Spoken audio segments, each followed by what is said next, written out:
చూడండి మిత్రులారా, ఇక్కడ మీరు చూస్తున్నది ఎన్సీఆర్టీ వారి ఒక టెక్స్ట్ బుక్లోని ఒక పేజీలోని 3 పేరాలు. ఆ ఫస్ట్ లైనే ఒక్కసారి చదువుదాం. Last were the Shudras who had to serve the other 3 groups and could not perform any rituals. చివరి వారు శూద్రులు. ఈ శూద్రులు పై 3 వర్గాలకు సేవ చేసుకోవడమే వాళ్ళ పని. అంతేనా? వాళ్ళు ఎటువంటి రిచువల్స్ చేయడానికి వాళ్ళకి అధికారం లేదు. భారత ప్రభుత్వం బాల్యావస్థలో ఉన్న విద్యార్థుల మెదడులోకి చొప్పుస్తున్న విషయం. ఈ మాటలు కరెక్టా తప్పా అన్న విషయం చెప్పడానికి పెద్ద పెద్ద చదువులు చదవక్కర్లేదు, చరిత్ర గ్రంథాలు తిరగయ్యనక్కర్లేదు. అంటే ఇది చరిత్రలో ఎప్పుడో జరిగింది కదా. మరి దీన్ని నిర్ధారించుకోవాలంటే హిస్టారియన్స్, ఆర్కియాలజిస్టులు, వాళ్ళు వీళ్ళు అందరూ తలలు బద్దలు కొట్టుకొని పరిశోధనలు చేసి ఏమి తీయక్కర్లా. చాలా సింపుల్గా ఆ ఫస్ట్ లైను అర్థం చేసుకుంటే చాలు. ఏంటి? శూద్రులు అనేవారు పై 3 తరగతుల వారికి సేవలు చేసుకోవడమే వాళ్ళ పని. పై 3 తరగతులు అంటే ఎవరండి? బ్రాహ్మణులు, క్షత్రియులు, వైశ్యులు. వీళ్ళ సంఖ్య ఎంత ఉంటుందండి జనాభాలో? ఒక 20% బ్రాహ్మణులు ఉన్నారనుకోండి, క్షత్రియులు ఒక 5%, వైశ్యులు 5% అంత ఉండకపోవచ్చు చెప్తున్నాను. ఒక 30% వీళ్ళు ఉన్నారు. మిగిలిన 70% కూడా శూద్రులే. ఈ 70% మంది శూద్రులు ఆ పై 3 వర్గాలకు చెందిన 30% ప్రజలకు సేవ చేసుకోవాలి. బాగానే ఉంది. ఇప్పుడు ఒక కుమ్మరి తన కుండలను తయారు చేసుకుని ఆ 3 వర్గాలకు సప్లై చేయాలి. అట్లాగే క్షురకుడు తన సేవలను ఆ 3 వర్గాలకు సప్లై చేయాలి. రజకుడు కూడా తన సేవలను ఆ 3 వర్గాలకే సప్లై చేయాలి. అలాగే కాపు, వడ్రంగి, స్వర్ణకారుడు, సాలేవారు వాళ్ళందరూ కూడా ఆ 3 వర్గాలకు మాత్రమే సేవ చేయాలి ఆ ఫస్ట్ లైన్ ప్రకారం.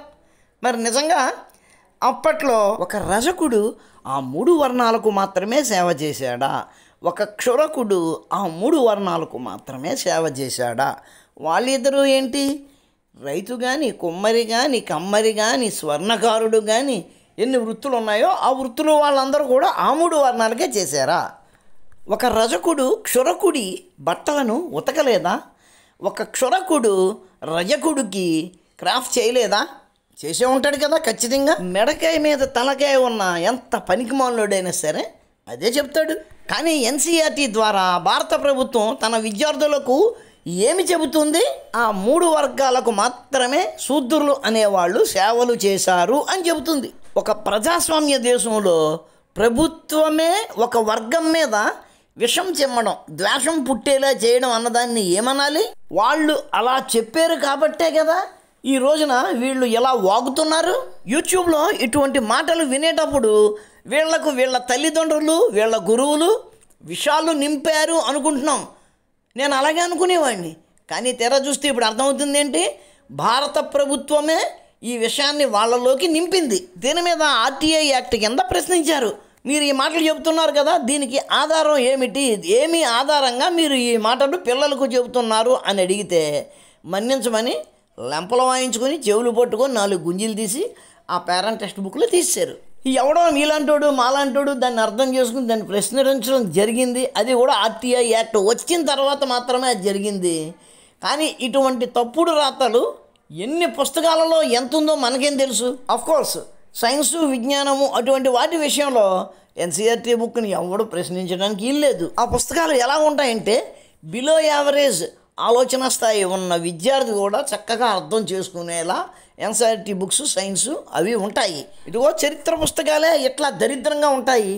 ఇది కూడా ఎవరైతే ఆ పుస్తకాలను రాశారో వాళ్ళ ఆశయం సిద్ధించేలాగే ఉన్నాయి. ఆల్రెడీ సిద్ధించేసింది కూడాను. ఇంకొకటి అండి, శూద్రాస్ ఎవరు? ఈ పక్కన 6th క్లాస్ బుక్, ఈ చైనీస్ పిల్గ్రిమ్ ఫాహైన్ ఎవరైతే ఉన్నాడో ఈ బుద్ధిస్ట్ టైంలో, అంటే హర్షవర్ధనుడు ఆ టైంలో వచ్చిన వ్యక్తులు అండి. అంటే 600, 700 CE టైంలో వచ్చిన వాళ్ళు.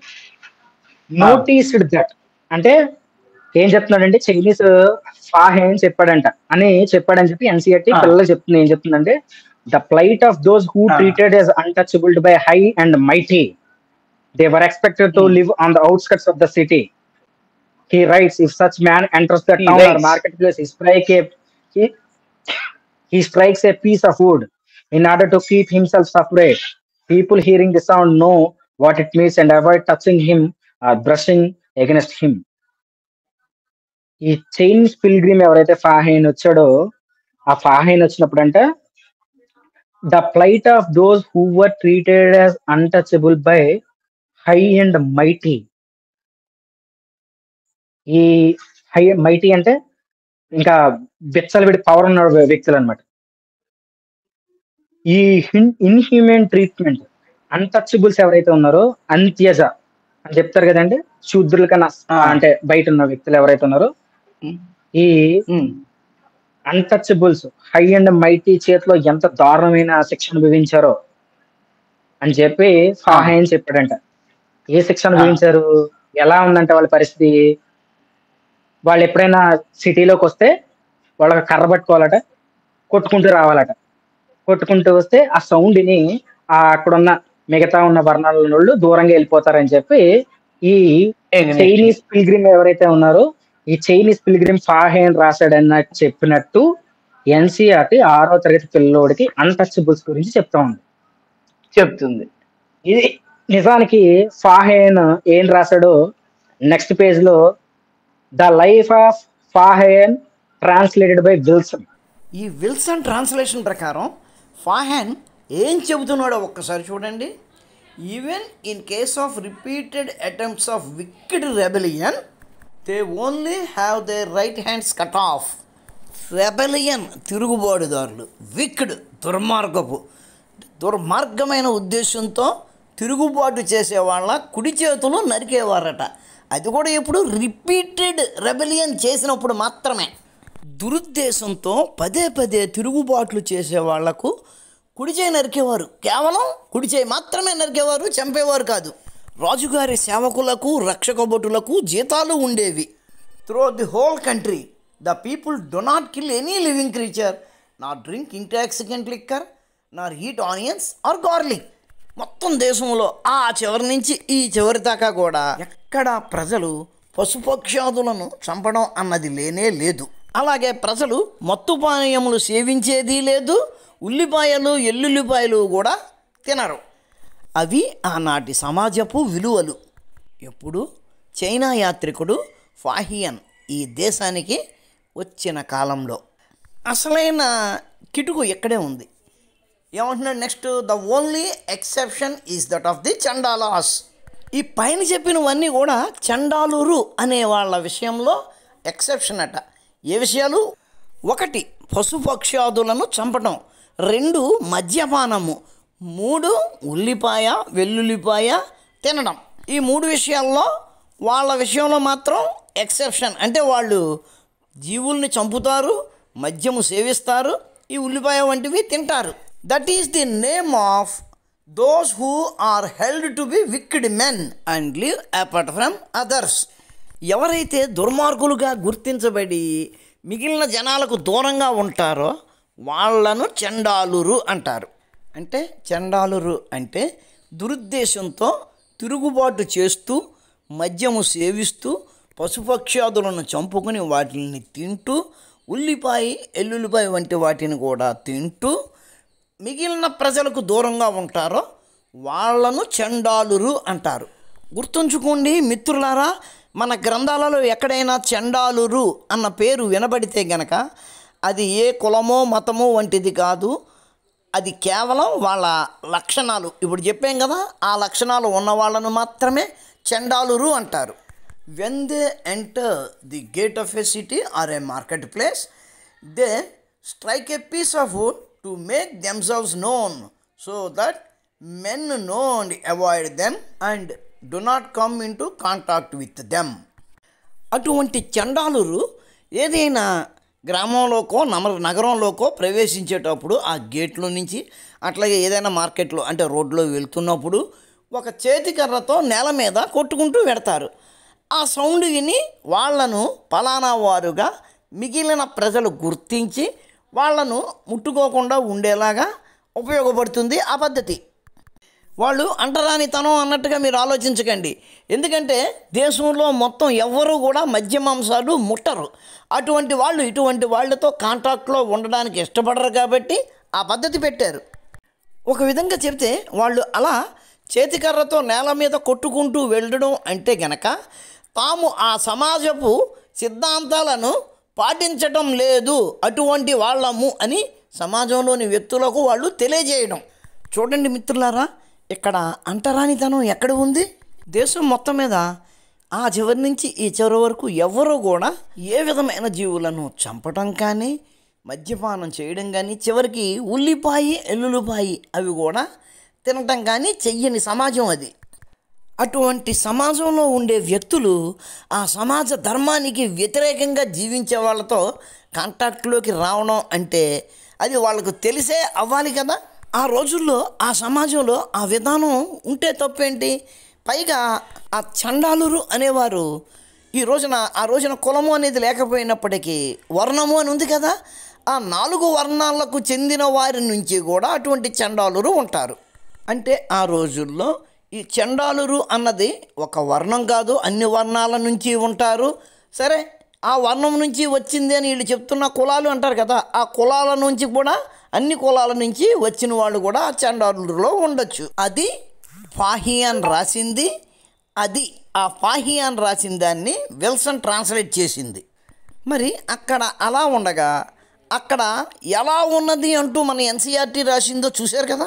The plight of those who are treated as untouchables by the high and mighty.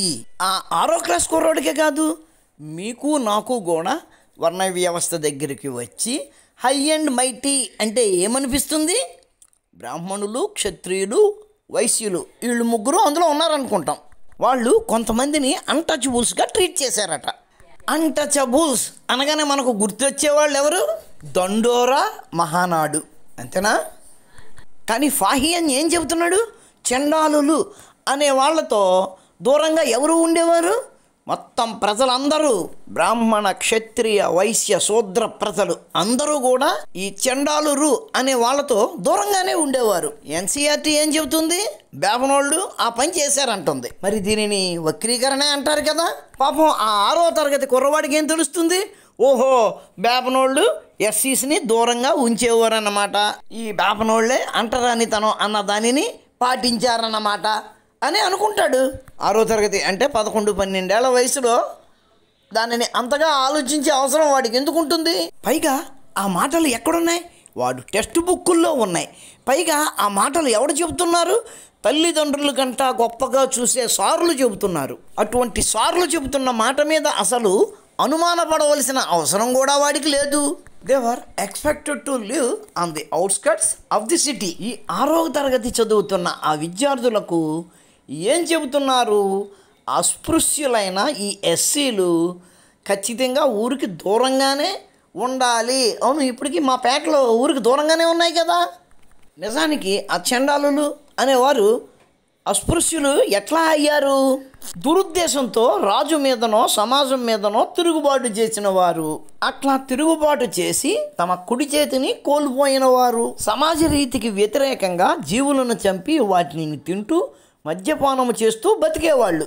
అటువంటి వ్యక్తులను ఈ ఎన్సీఆర్టీ వచ్చి ఏం చేసేసింది? ఈ రోజున ఈ సమాజంలో ఉన్న ఒక కులానికి అంటగడుతుంది.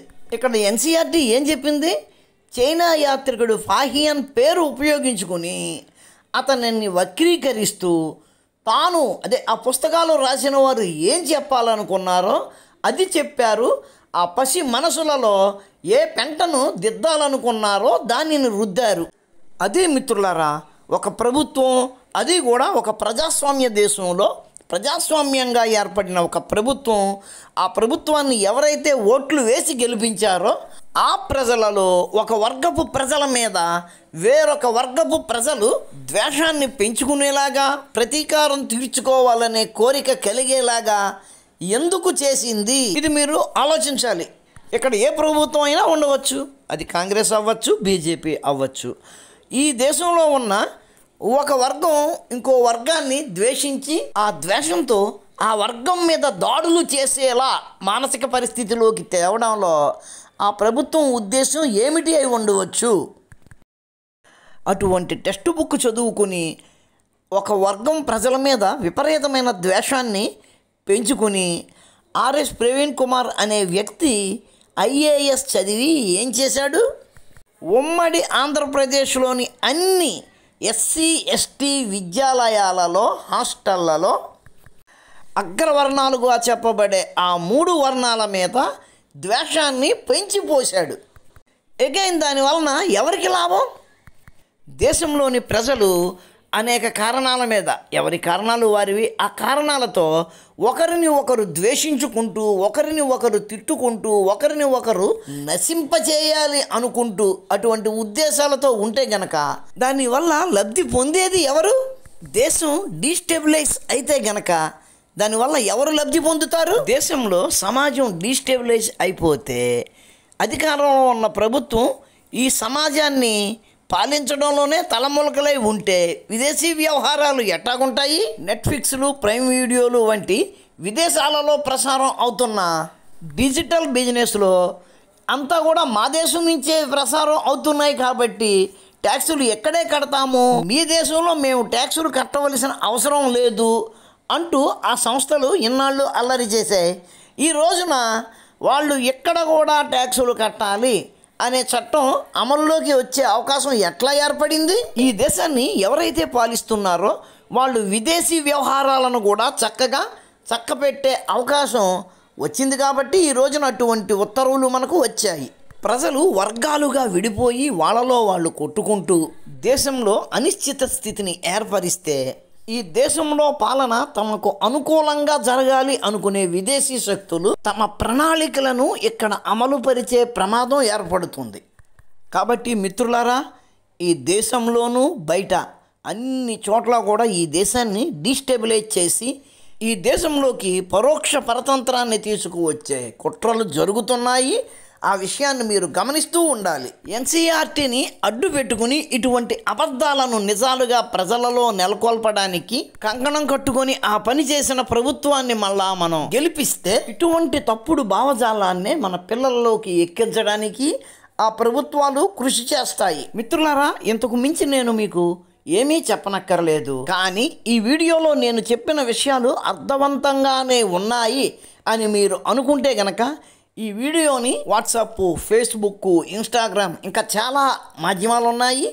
అన్ని మాధ్యమాలలో కూడా మీ అన్ని గ్రూపులలోనూ ఈ వీడియోను షేర్ చేయండి. మన ఛానల్ని ఇంకా సబ్స్క్రైబ్ చేయకపోతే వెంటనే సబ్స్క్రైబ్ చేయండి. ఉంటాను. నమస్కారం. మతోన్మాదంపై రామబాణం.